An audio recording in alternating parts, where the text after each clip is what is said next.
This is going to be real interesting when I read this. Yes! All right. Vagina head.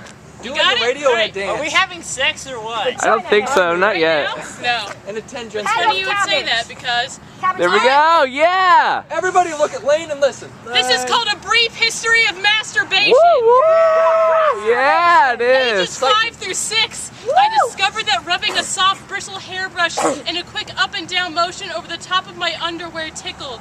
I did not think of anything. I only felt. Who's this written by? xTx. Is that a boy? Girl. Thank you, My girl. mom caught me doing this in the living room one morning while I was watching Popeye. What the hell are you doing, little girl? I had not broken anything. I was not sneaking a cookie before dinner. I was not hitting my little brother. I didn't know why she was mad, but then I did and quickly pushed the brush into the crack of the couch cushions and pulled the Afghan up to my neck, feeling a new kind of bad I'd later recognize as shame. Yeah. Olive oil. On the black and white box, Alice the Goon sang, "I love Popeye, I love Popeye."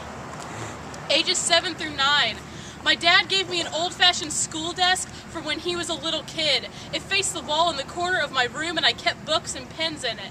The top of the desk chair was even with my crotch, and if I used both hands to hold myself up against it, I could do little push-ups on the chair, creating a heavy fiction on my privates. Sex on fire. Sex on fire. I would think about the pictures from the Joy of Sex book my dad kept in the back of his closet. Ow. I knew to close the door now, but the desk was old and squeaky, so I had to listen for any heavy footsteps coming down the hall. As I got older and bigger, my pumping weight would tip the desk, making it jump off the floor, rattling the books and pens. I learned to lean forward on the chair to even out the axis until I was able to finish. I remember my arms were very strong for a grade schooler. Yeah. Yeah. What? Ages 10 through 11. Holy shit, how long is this? No, not much longer. Okay. My chin hurts.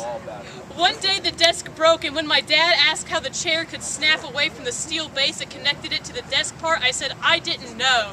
And he looked at me suspiciously, and I felt my neck and ears start to burn up to my cheeks. That's when I discovered how to use my hands to do it, wetting my fingertips and rubbing and rubbing. I would think about the naked girls and the Playboys my older brother kept under his mattress. My dad took the desk out of my room and put a bookshelf there instead. 12. My parents had a New Year's Eve party, and I woke up to fat Uncle Steve with his hands under my sleep shirt. He smelled drunk, and he told me shh and kissed me on my mouth, his mustache bristly on my face.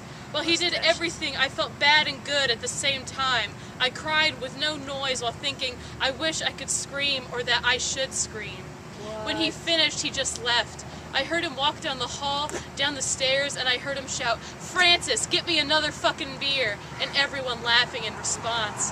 I didn't know if he meant my mom or my dad, because my mom's name was Francis, and my dad was named Frank, but Uncle Steve always jokingly called him Francis. What? I remember thinking that it didn't really matter, that nothing really mattered. Yes. 13 to the current day. No.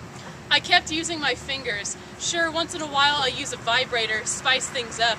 I watch porn and do it sometimes. Okay, Oh, yeah. a lot.